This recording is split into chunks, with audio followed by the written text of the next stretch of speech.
This is a talk from bethinking.org, which is UCCF's apologetic website. Apologetics is basically two things. It's the communication and the defence of the Christian gospel. So visit bethinking.org soon, and make sure you sign up as a Bethinker to hear all about bethinking.org's latest releases. I feel light in your arms.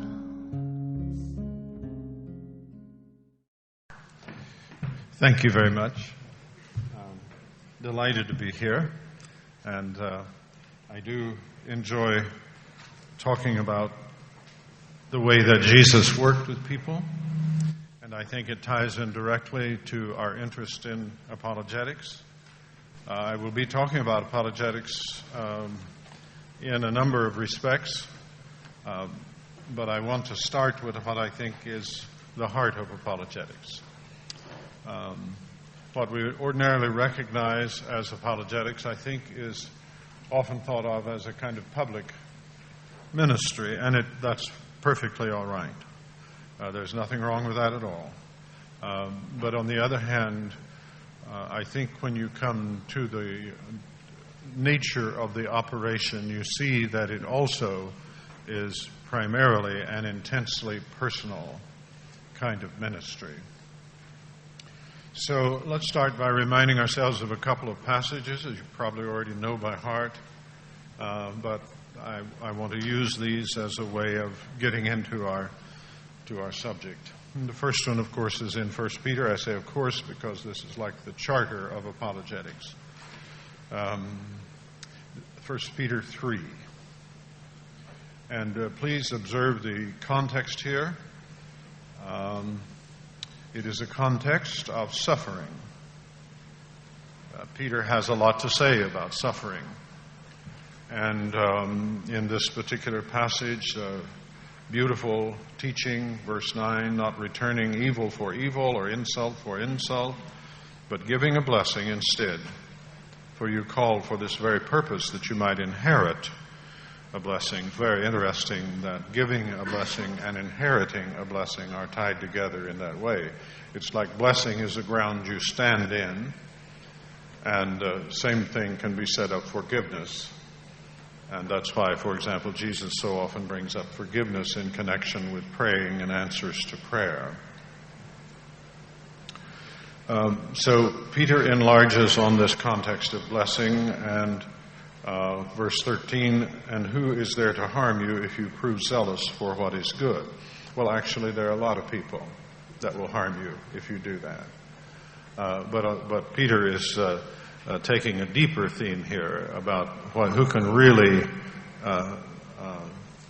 get at you, as it were, if you're zealous for what is good. Because as you do that, you're standing in a place where it is true that you're perfectly safe because God is standing with you, no matter what happens to you. So, verse 14, even if you should suffer for the sake of righteousness, you are blessed. Sometimes we need just to stop and let that soak into us. That suffering for the sake of righteousness is a blessing. That was, you remember, one of the Beatitudes, so Peter didn't think this up on his own.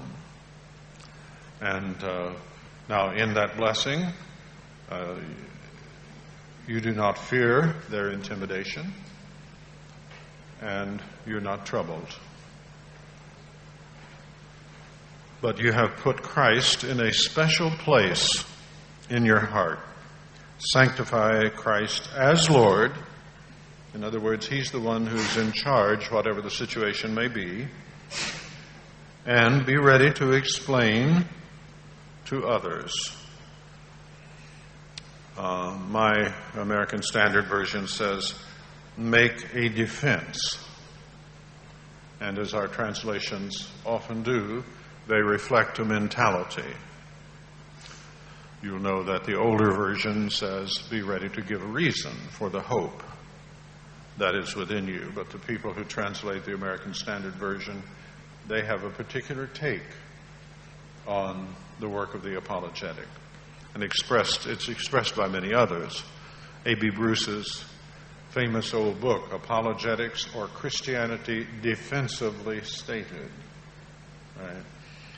Now that sort of makes the hair rise on the back of my neck, because I am not a great one for being defensive. And I think the older version that you have, be ready to give a reason.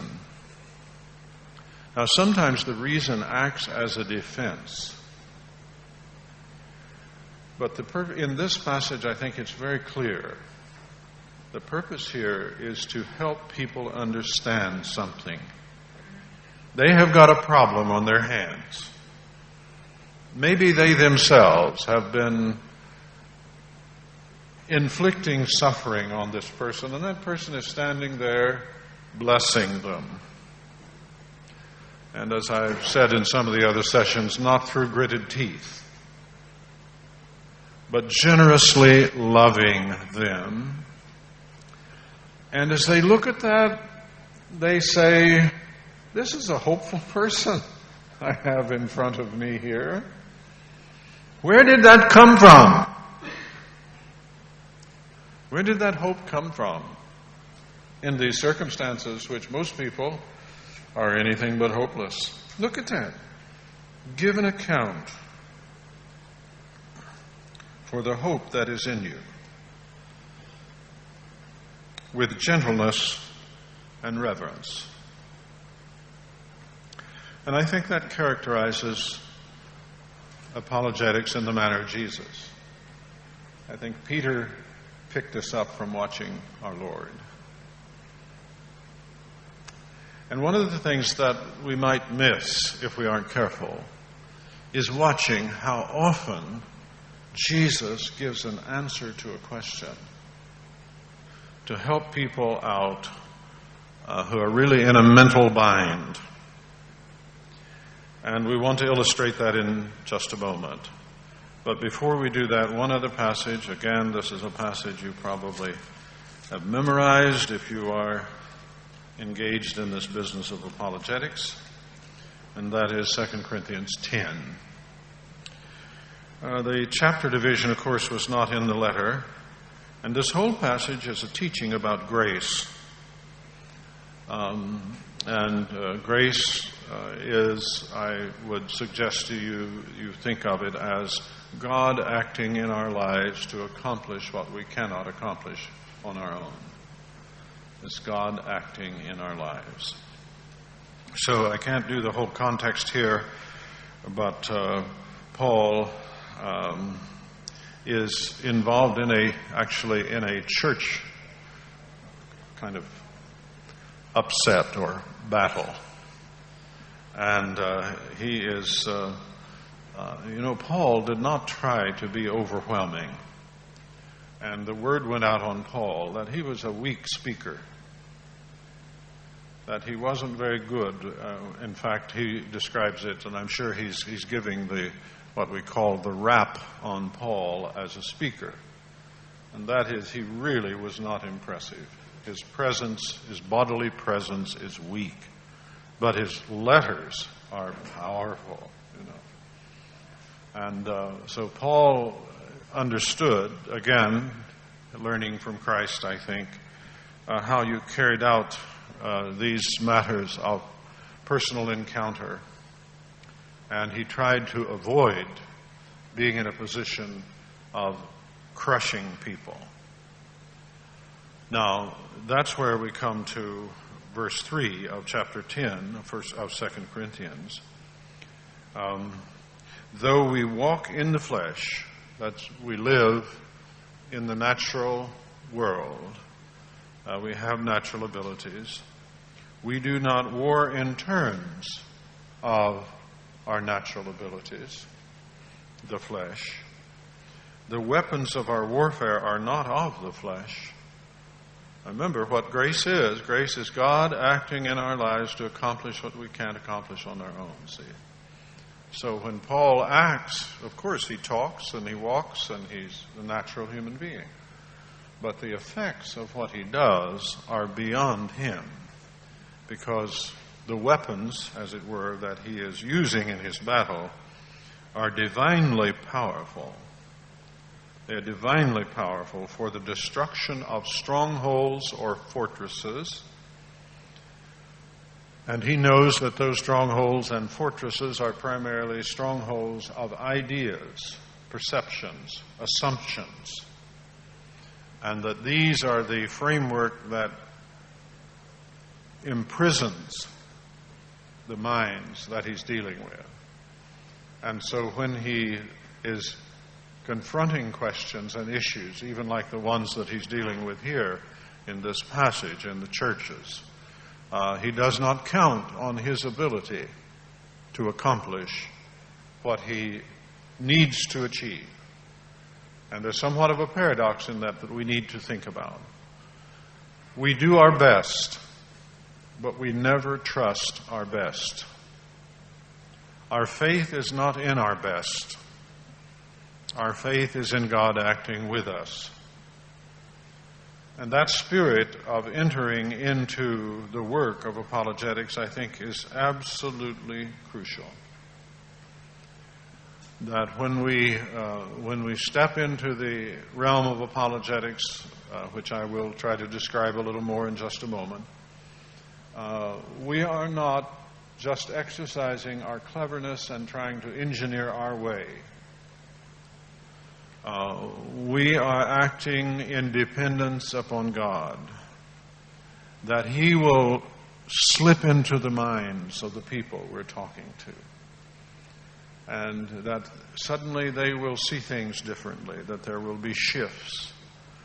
If they're locked into an emotional complex of some sort, which will always have at least a running accompaniment of ideas, because in apologetic situations we're often dealing with emotional issues, but they always come out in terms of questions that have assumptions. And so what Paul is used to is watching those assumptions dissolve, sometimes right in front of his eyes, sometimes later, and to know that it is the power of God that does that. So I think those are essential things when we think about the work of the apologist. And our perception of that will be helped if we understand also that we are working with truth and with logic, and that we are working with truth and logic as it exists in our context and as it exists in the minds of the person. And sometimes the logic is bad logic, and sometimes it's good. Sometimes we need to help the person, but rarely do we need to help the person think in terms of just forcing them to come down in a certain place. I think the work of the apologist is best done when we evoke a person in such a way that they think the answer is coming from them. And now, I don't think that that's a formal rule of any sort, but it's one of the things that we should aim at and can aim at. We do our best, and we trust God to work in the mind of the person that we're working with. So I think we start out by assuming that apologetics is a helping ministry. A helping ministry. We're going to help people. And that's the situation that Peter is describing. I think it's the situation that Paul is describing. He's saying we have come to help people offload assumptions and false ideas that have them imprisoned. And I think it is very hard to do justice to the extent that our life runs on a set of ideas. And ideas are general, often vague representations of how things are and how they must be. They're quite elusive. They're not the same thing as beliefs. Ideas are more like ways of interpreting things and arriving at beliefs. Just an illustration, for example, my sense is that, especially in a university context where I see so much of it, Evolution is not so much a belief as an idea. And in fact, if you try to approach it as a belief, you rarely can get anywhere. But if you understand that it is less a belief than a general way of interpreting things, which is the way I would describe an idea. An idea is a way of interpreting things. It's widespread. It develops historically. You cannot get at those just by trying to refute them. You have to understand their function, and then you can get people to think about them. And I think also God can work in the context of that mind and enable people to begin to think, maybe this way of interpreting things is really not as adequate as I thought. Then you've gained a big step for the person. Now they're going to start working on it. They'll wake up in the middle of the night and start wondering. And in many respects, with reference to that kind of apologetic work, what we're aiming at is just to get people to start wondering about things. And if you go back and you read the experience of Augustine, Luther, C.S. Lewis, and so on, what you'll find is that it was a little question that began to undermine their ways of interpreting things, and eventually led to a kind of dam break or avalanche, and suddenly the whole scene changed. I love the way Lewis puts it, how when he got in that sidecar with his brother on the motorcycle, to go to a certain place, and when he got in, he said he was an atheist, and when he got out, he was a theist. And someone might be inclined to attribute that to the driving of his brother. But actually, when you look into the story, you see that was the dam break, that was the avalanche, and then suddenly there's a reorientation.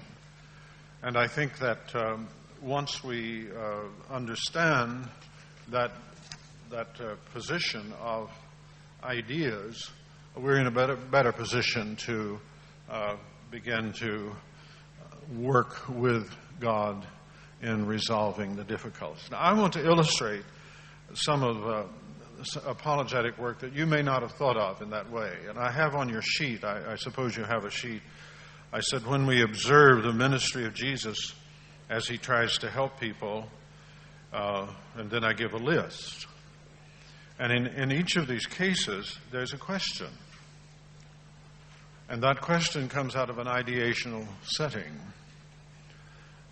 The first one I give you is Matthew 11, 1 through 6. And the person involved here is John the Baptist. And he has a question. And the question is, are you really the one? Or should we look for another? Now, I'm glad to be speaking with people who know their Bibles, you know the situation, so we don't have to spend a lot of time. You know what was in John's mind. He had announced the Messiah. Behold, the Lamb of God that takes away the sins of the world. But Jesus had not exactly done that in the way that John was thinking about it. And of course, John is now in prison, and he's soon going to be parted from his head. And he's saying, how can this be? See, he had a picture of deliverance that the Messiah was going to bring. And you know the background of this, and you know what a powerful force it was. And you know, even in Acts chapter 1, when Jesus is ministering post-resurrection, they're still asking the wrong question. Jesus, are you at this time going to restore the kingdom to Israel? Now, Jesus answers John's question in a peculiar way. And when you look at it, you realize what he is answering is by saying, yes, the kingdom is here. So he sends John's people back to tell him about the manifestation of a greater kingdom and help him understand that the issue is not the one that he thought it was. He responds to a question. He gives a reason that gives a different answer to that question and helps the person involved shift their sense of what was going on. Now, you see, that brings up another point that I should just say at this juncture, and that is, I think that the apologetic work of the apologetic is for people generally, not just for unbelievers.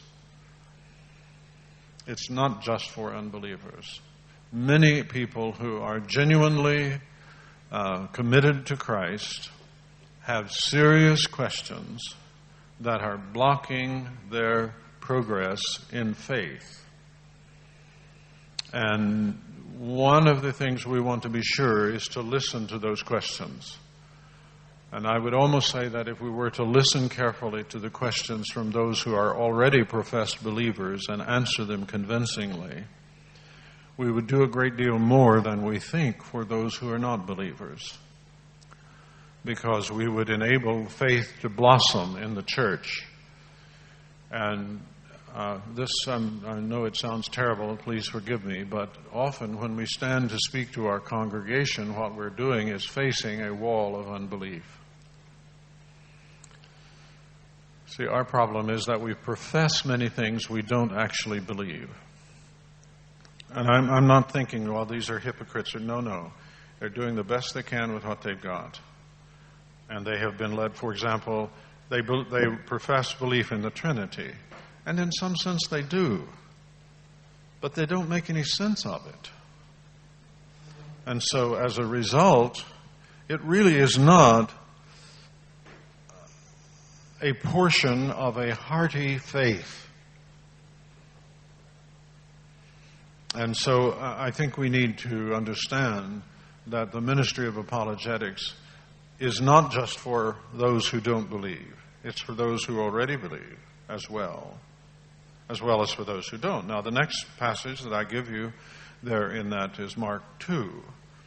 And in Mark 2, Jesus has really set some questions buzzing in the heads of the people who are there. These were folks watching. Jesus had watchers all the time. And he said to a man who was in need of healing, "Your sins are forgiven you." Wow. This really put the watchers to thinking. Who is this man? So there's the question. Who is this man? Profound question. Great text for sermon preaching. Who is this man that can forgive sins? Well, let me tell you about that, okay? I mean, there's your sermon. You answer the question. Who is this man that forgives sins? And so then Jesus gives them an answer in terms of what is easier to do. Is it easier to say, your sins are forgiven, or say, take up your bed and walk? Now, actually, you see, their head was on wrong in many respects. It is harder to say, your sins be forgiven. You have to be God to do that, don't you? But in their minds, and in the minds of the people standing around, saying to a person, take up your bed and walk, is harder, because now, if it's going to happen, it's going to happen right out there in the public. Whereas, for example, you might go around saying your sins be forgiven to people and nothing happened and no one know it. So Jesus responds to the question, who is this man, by doing something. Well, of course we know it didn't exactly satisfy all of the people who were watching, but it gave them something to work on that they could make progress with. They could think about it. Now, some of them went one way and said, as you know, this man casts out demons and does his works in the power of the devil. So it certainly didn't convince everyone. But it was an answer which would have allowed them to make progress with their question had they wished to. And that's a big thing for our work, is to recognize that we can help some people and we can't others. And we have to accept that. And that's a part of understanding that we don't do this work in our own strength, but we have to leave the outcome up to God. Well, I hope that makes the point. I give you also the case of Simon the Pharisee. You remember his question? I won't go into it in great detail, but you ought to remember his question. His question was raised by the fact that here's Jesus, supposed to be a prophet,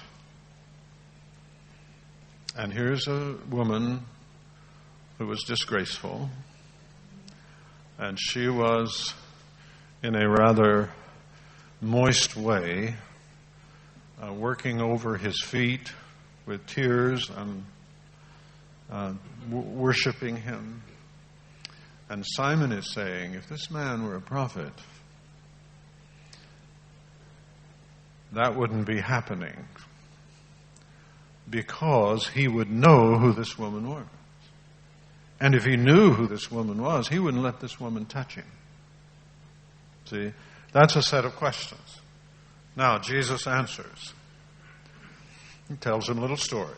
You remember the story, but because time gets on so fast, I won't go into it, but I hope you will work that through and see how did Jesus respond to Simon the Pharisee.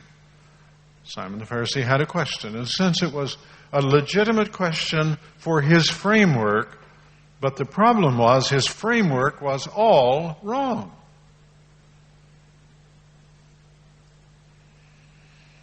And really, the work of apologetics, in my opinion, mostly goes after the frameworks, the general ideas. And if we can succeed in loosening up the framework, there may be more work to do, but normally the process of thought will answer the question.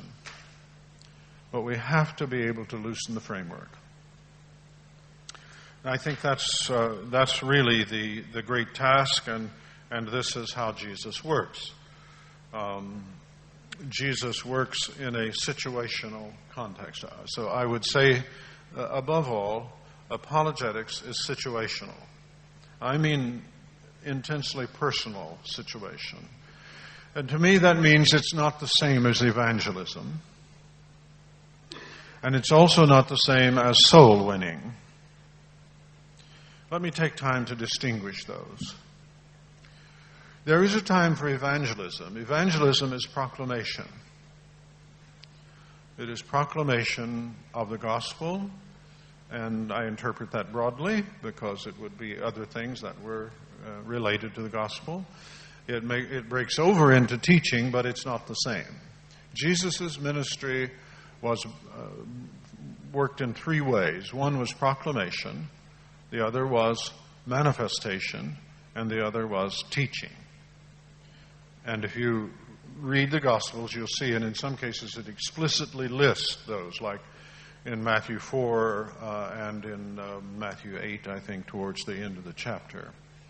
Jesus went about doing those, proclaiming the gospel, manifesting the gospel by healing and casting out spirits and miracles of nature in all sorts of ways, showing the presence of the kingdom of God, and then teaching. And when he sent out his first shock troops, they proclaimed and manifested, but they did not teach. Teaching is hardest. And to teach, you have to really understand what you're doing. You don't to proclaim, and you don't to manifest. You can manifest the presence of the kingdom in your life if you simply have enough faith to step out and do it. And I don't know how many of you are familiar with the teachings of John Wimber and others who have taught about these kinds of things. Wimber calls it doing the stuff.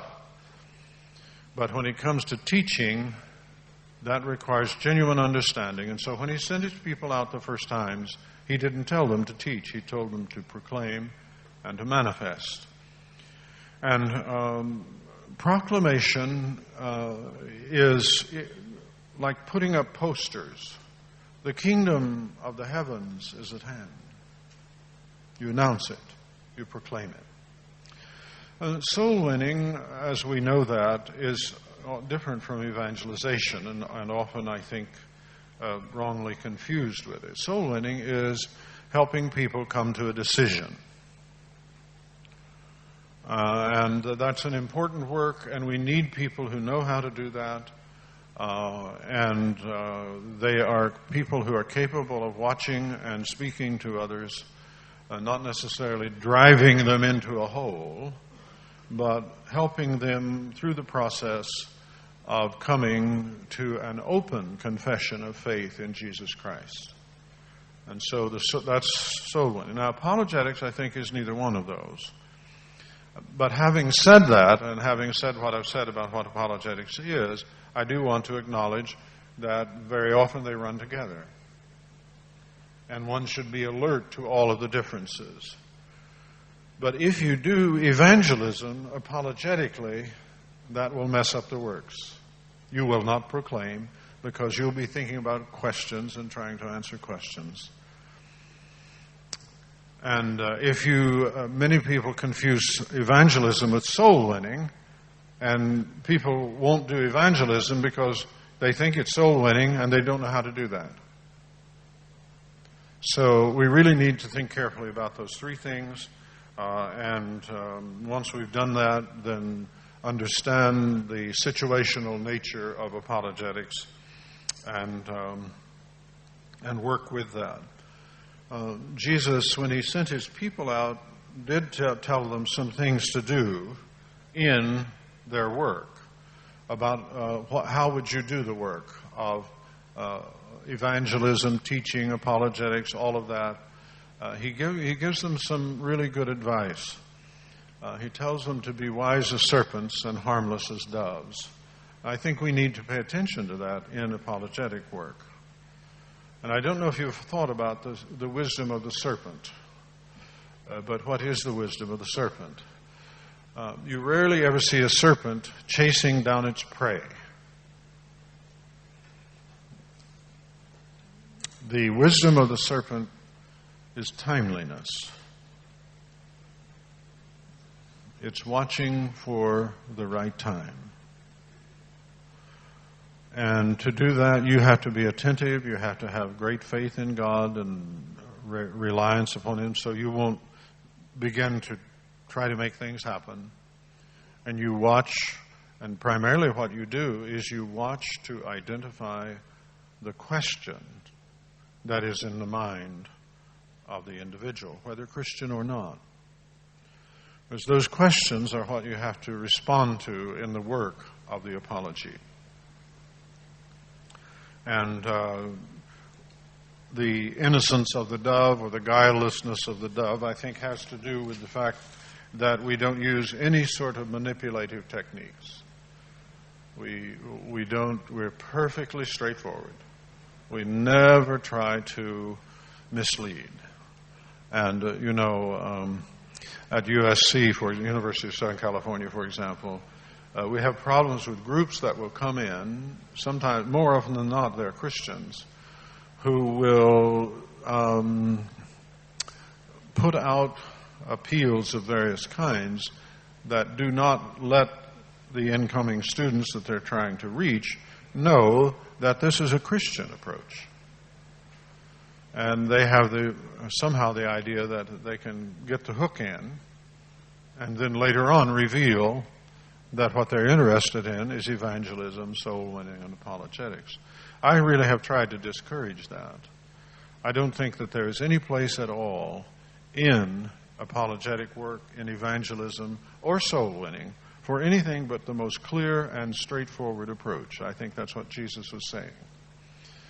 We want to be as wise as serpents and as harmless as doves. And then beyond that, to teach out of our own life, to teach concretely, to talk in terms of what we know by experience as well as in terms of what we know by systematic inquiry, by study of the Bible and all the other things, but always related back to our experience. And when we do that, I think we get the proper situational context for helping people with their questions. I think that talking in terms of our experience in relationship to questions, for example, talking about how those questions have affected us, is one of the keys to helping people with their own questions. And by going inside of us, people are able to go into their own inside and not be looking outward and trying to fend off someone who is trying to submerge them in something that they're not at all sure that they want to have.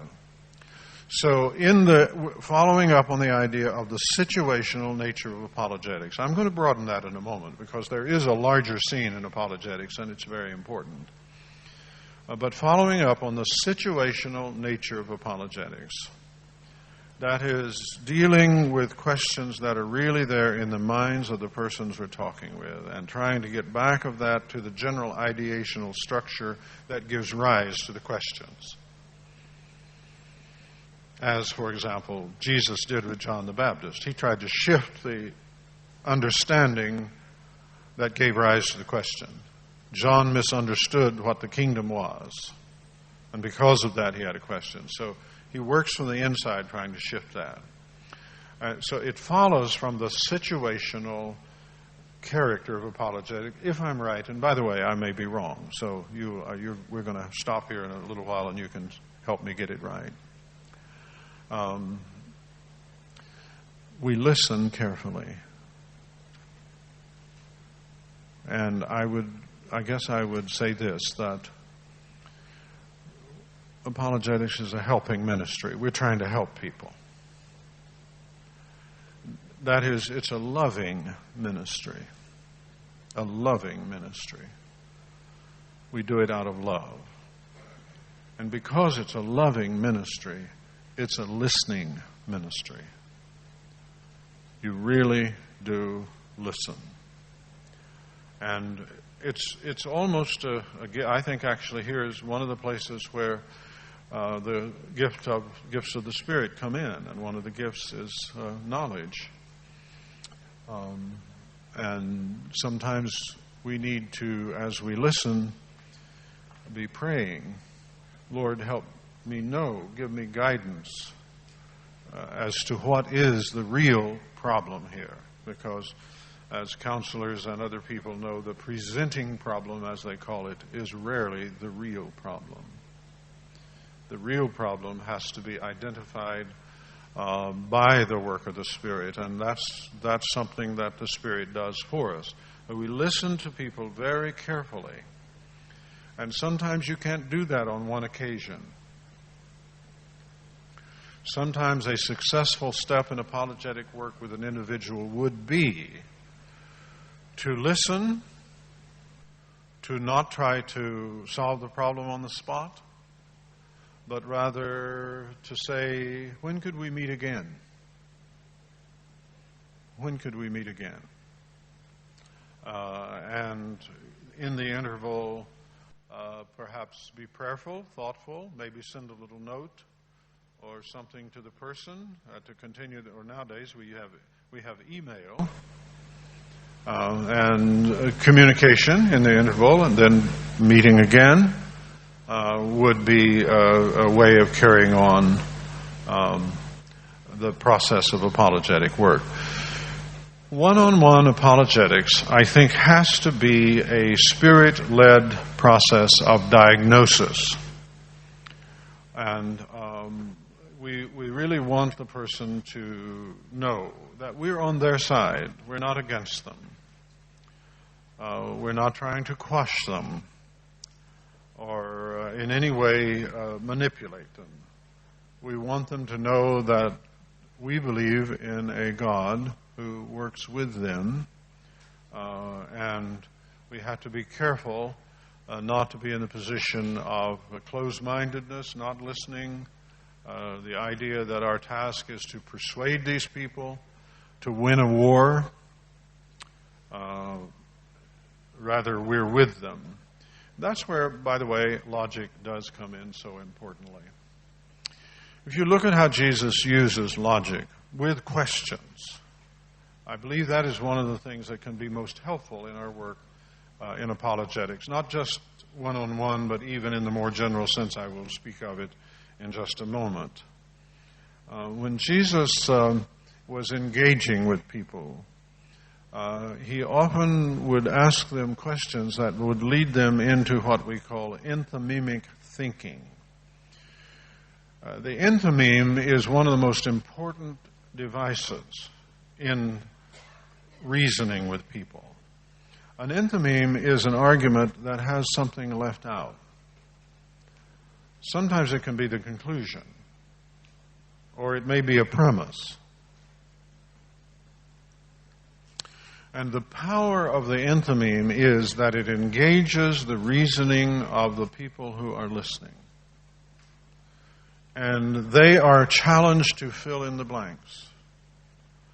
And when they fill in the blanks, that comes from them, not from someone over here that's trying to manage them. But it's their conclusion. And it has an altogether different impact on how they respond. Because now they're having to deal with a conviction which actually is their own. It may be something quite uncomfortable.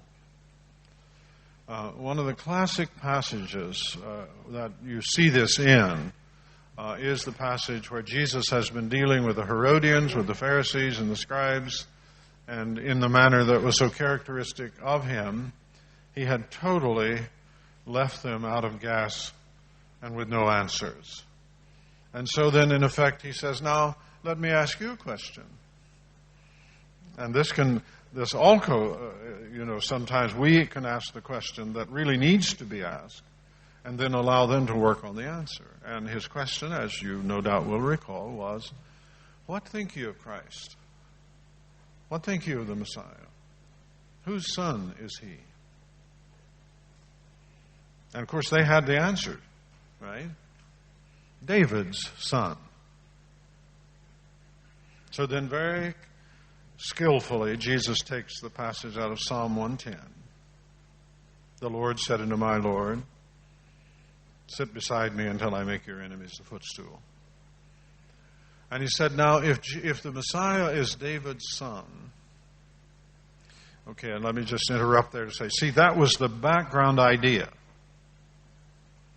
That when the Messiah came, he would fit into the pattern of David. And who was David? David was a great warrior. It was David who had led to the expansion of the nation of Israel geographically, and had ruled over all of the surrounding territories. And so that's what they had in their mind. That's what he means. When the Messiah comes,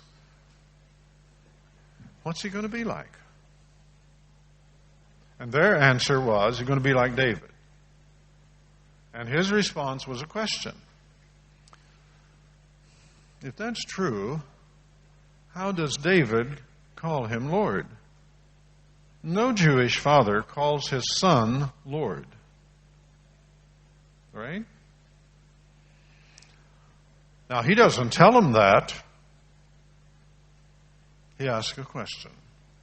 And he lets the process. Now, those of you who know your New Testament and the early period of the church will understand that pattern of reason which Jesus goes through there becomes a standard part of the teaching of the early church.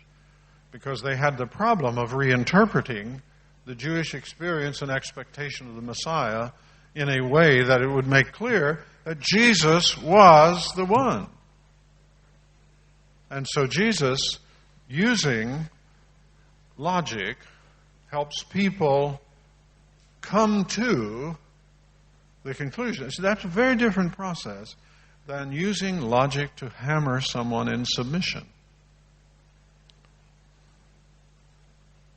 Now, I think there's a case And I'll say a word about this, and quickly we'll have to stop so you can say something. There is a time to stand up and argue like a thrashing machine. There's a time for that. And you know, some of us, not all of us, but some of us have that calling. I think all of you will know William Lane Craig.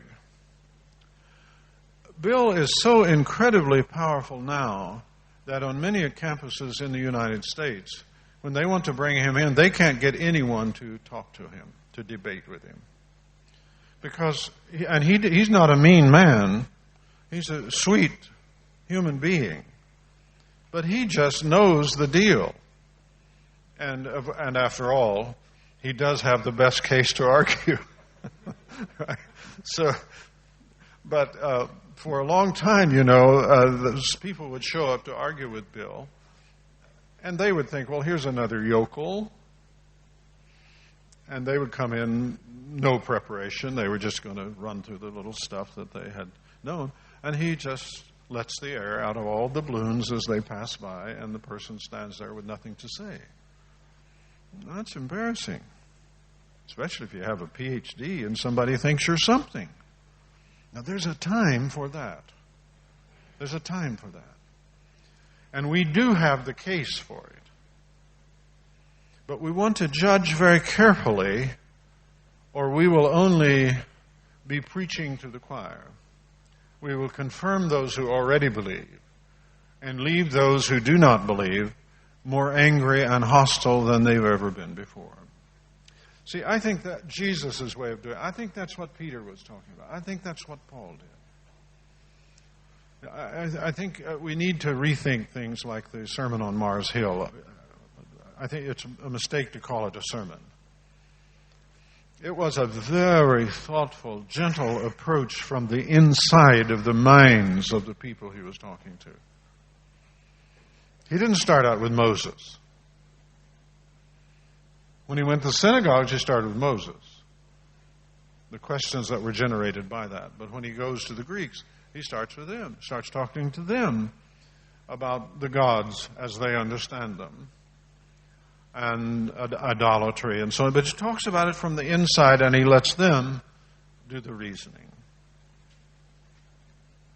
Now, there's an element of proclamation there and so on, but, you know, from my own background, which is terribly anti-intellectualistic, I've heard so many preachers say, well, you know, he tried philosophy with them and it failed.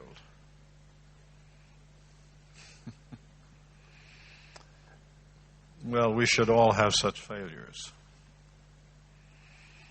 There, of course, was a larger context. But if you go to Mars Hill today, you'll recognize that the main street on one side of it is called the Avenue of Paul the Apostle. Not bad after 200 years. You know, the other one is Dionysius. And so the effectiveness of our teaching, I think, is illustrated by Paul. He knew what he was doing. He was trusting God. Now, just a word about apologetics on the larger scale. I do think, as far as the attitude is concerned, when we do apologetics by writing books, by speaking to groups, by going on to university campuses, and or perhaps we live there and we speak, then there we need to have the same spirit of Jesus in what we do. But remember, the spirit of Jesus does not mean intellectual mush. It means strict logical rigor combined with humility and sweetness of spirit. With the willingness to listen. And now, this is the final thing I'll try to say here. I like to approach it like I won't, if someone says to me, would you come and debate such and such? I say, I will come and we will have a cooperative inquiry.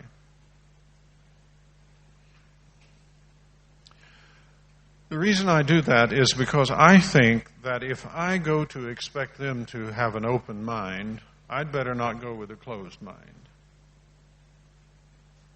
I'd better go with the attitude, well, at least it's possible I might be wrong and I might learn something.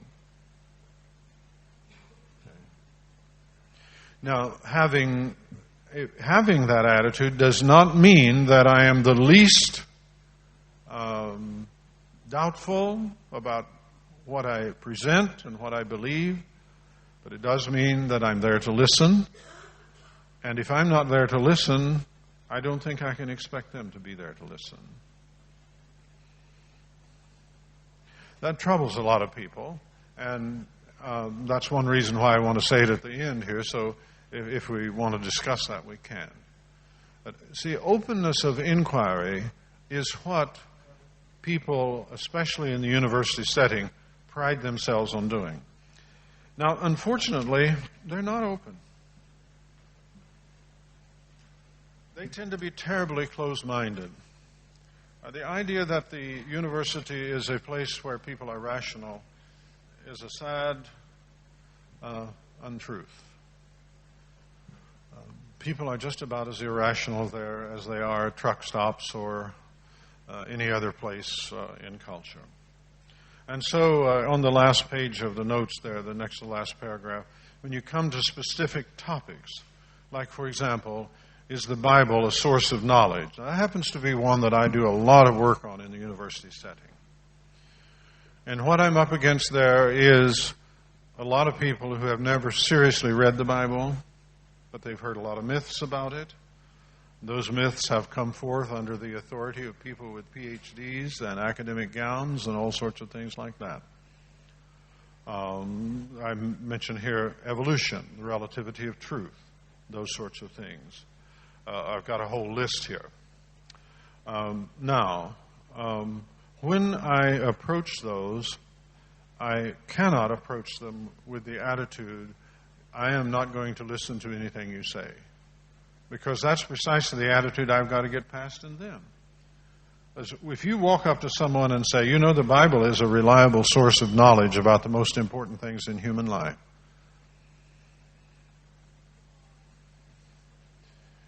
No. The Bible is a myth book. It's something that people have engineered to control people. I mean, the whole thing that lies back of the Da Vinci Code spins off of the myth that the Bible is an authoritative construction for purposes of repression. And who gets repressed? Well, you know, women get repressed, and of course they do. Other stories that are not along the orthodox lines get repressed. And, you know, it's very hard to say to people, well, the reason the Gnostics didn't hold up very well was because it didn't work. Not because some people oppressed their gospels, but because it didn't work. So we have to understand that the intellectual world that we address is in fact an authoritarian myth structure. And there's a lot of truth in it, and we want to do justice to that. Thank God for the truth that is there. That belongs to Him too. But when we approach it, we have to approach it, I believe, more than just saying in the spirit of Jesus, being logical, being sweet and thoughtful and listening and so on and loving. All that's important. But we do have to approach it in terms of finding a common ground from which we can honestly talk to one another about the truth that is in the Bible and that is in Jesus Christ. I'm going to stop there because we're going to be out of time, and I really want you to have time to say something. Yes, sir.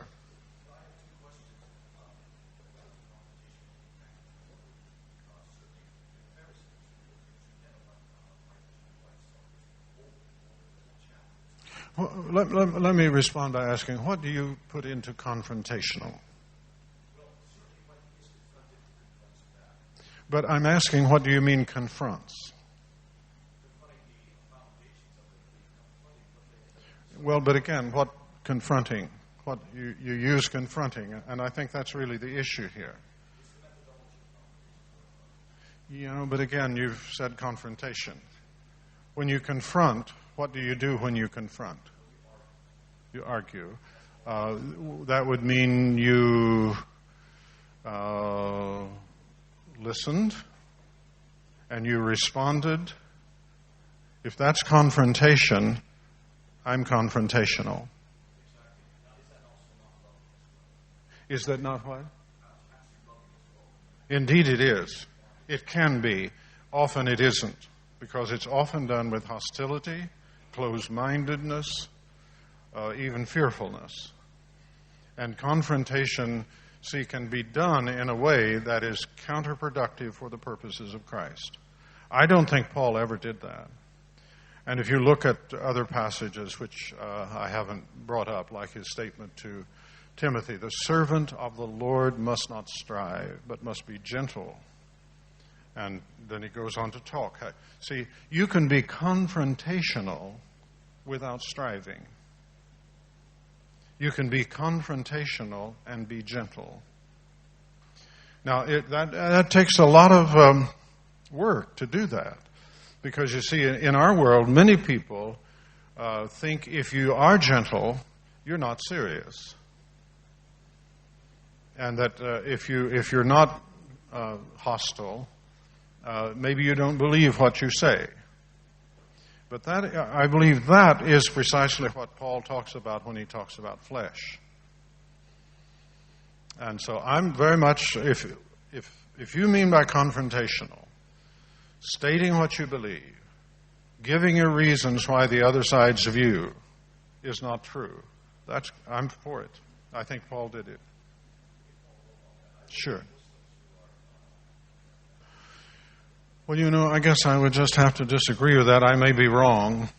I don't think passion gives authority, and I would never encourage anyone to do apologetics in the spirit of the Muslims I know. I would never do that. Just like, for example, as a young man, a young pastor, I used to hear others say, wouldn't it be wonderful if Baptists were as zealous as Jehovah's Witnesses?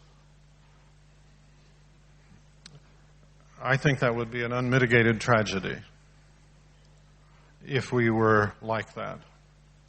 See, the problem is that, and again, I may be wrong. I've been wrong. My wife assures me. But I think that's just the place. There is a time for passion. Jesus was sometimes passionate. Paul was sometimes passionate. But I think the general teaching of both of them is be solid, be clear, be firm, be unyielding, do your best, and then let it stand. You see, in my context of the university, what I find is people expect you to be passionate and stupid. And they don't. By the way, the other side of your comments about how Europeans often respond, I agree with entirely. I don't think their problem is not a lack of passion. Their problem is they don't believe anything. And I think that when you look at it, that's the deeper issue. Sorry. I have a question. I would like to pick on what you said about manipulation. About which? Manipulation? Yes. And I've often heard Christians using the argument of unpredictability of Jesus' second return as in kind of generating the sense of urgency for the people to respond and to. And I've been using it myself, and just I'm not sure to what extent is a manipulation, and in what proportion would you use it when winning people for Jesus in one-to-one context? That I would use manipulation? Well, I'm sure you wouldn't, but in what context would you use the argument of the fact that Jesus may come tomorrow, and the person needs to decide as soon as possible? Well, I think that's an important thing to say to people. I don't think anytime you straightforwardly say what you believe to be true, that's not manipulation. Now, you may be referring to the fact that some people think when you talk about Jesus may come at any moment, that they're trying to instill fear into people and get them to give in out of fear. Well, we're not in charge of fear. But I would say if it causes people to be fearful, sometimes it's appropriate to be afraid. And certainly if what I believe about Jesus is true and I were living life on my own and unprepared to meet him, I would be afraid. But I guess I would say if at some point you're trying to generate fear just to motivate people, I would not do that. I think that is manipulation in the bad sense.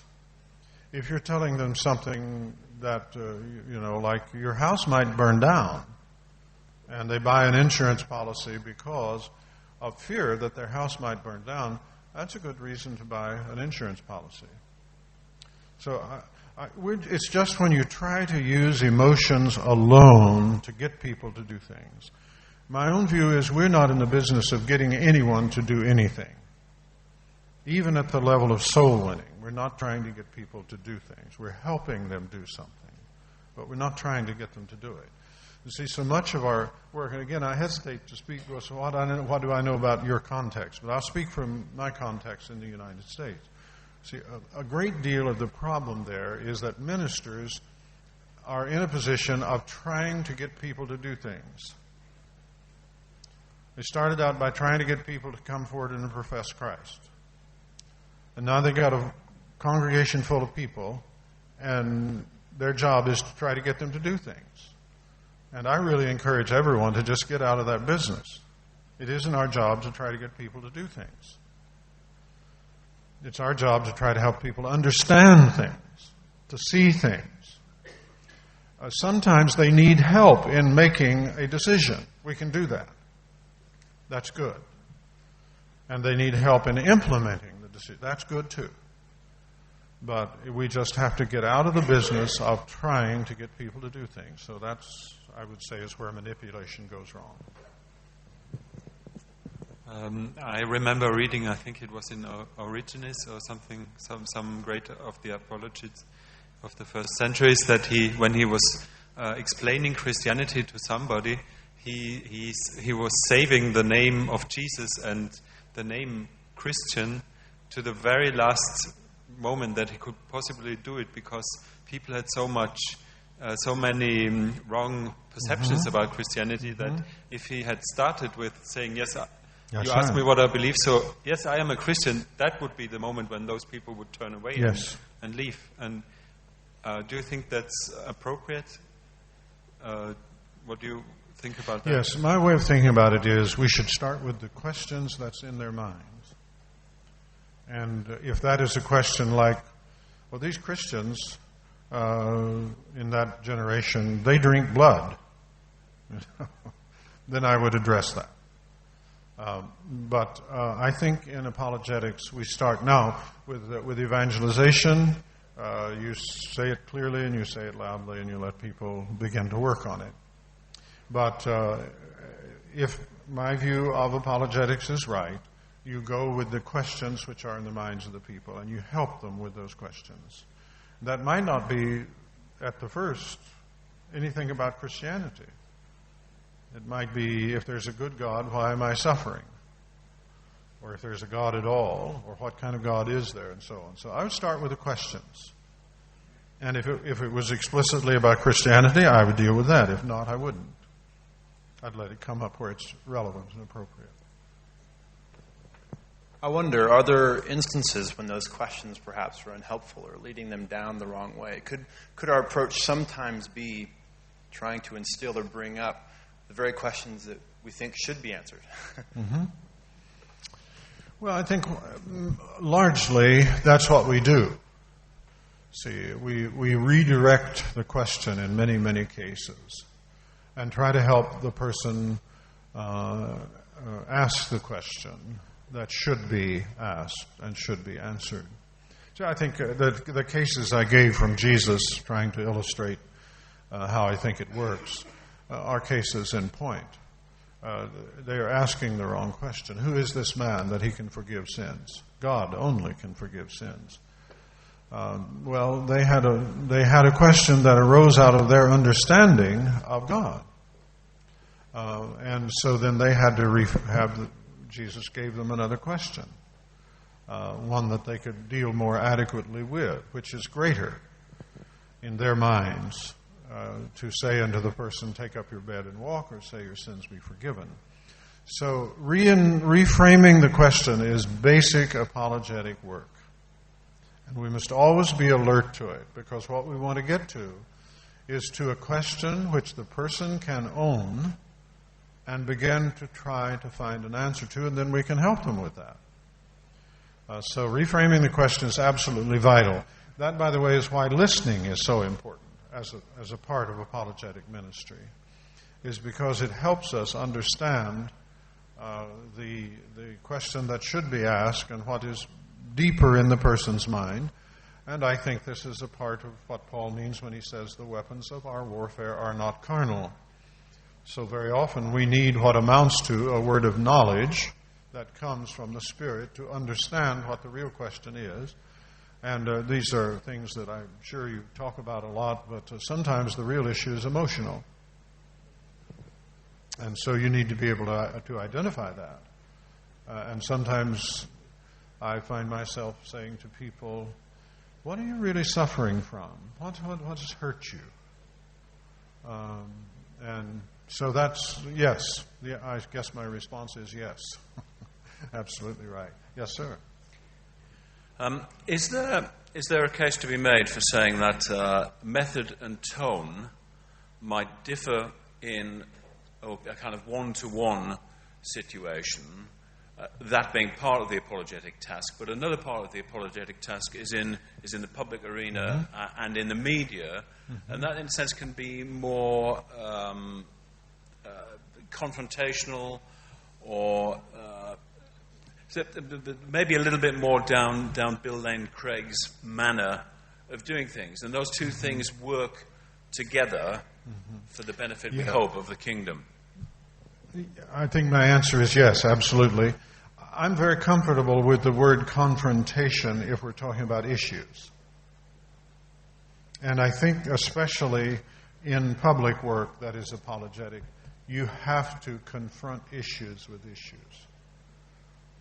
And so now, that doesn't mean you don't listen, because if you haven't figured out what the questions are in your audience's mind, you'll be off over here in the air confronting issues which no one's interested in. So you still have to listen. You have to know your audience. And in that sense, public apologetic work is still situational. But of course, it's not the kind of careful one-on-one work that you would do with an individual. And there, rightly or wrongly, it just seems to me confrontation is not a good word. Honesty, thoroughness, I love those words. Being thorough, not avoiding any issues, helping people see where they might be wrong or where they are wrong, that's all good. But confrontational to me conveys a spirit that just seems to me to be out of place with individuals, especially if they're not in a public role. Now, of course, sometimes Jesus was very confrontational, but you will rarely find anything that looks like confrontation when he's working one-on-one. In fact, for example, his working with Nicodemus in John 3 was confrontational, because he basically took Nicodemus by the beard and said, you haven't the foggiest idea what you're talking about. You know, he came saying, oh, we know God, we know. And Jesus said, no, you don't know. And so, but he did that in a way that was very gentle, that led him out. But when he's dealing in the temple with phalanxes of Pharisees and scribes, man, is he ever brutal. Snakes, he says, and then he goes into it. But see, I think that's because he's dealing with someone in an official role. Also, that's Jesus and not me, and I can trust Jesus to do a lot of things which I could never trust myself to do. So I think that's a long-winded way of saying yes. Sorry. And thank you very kindly for hearing me out.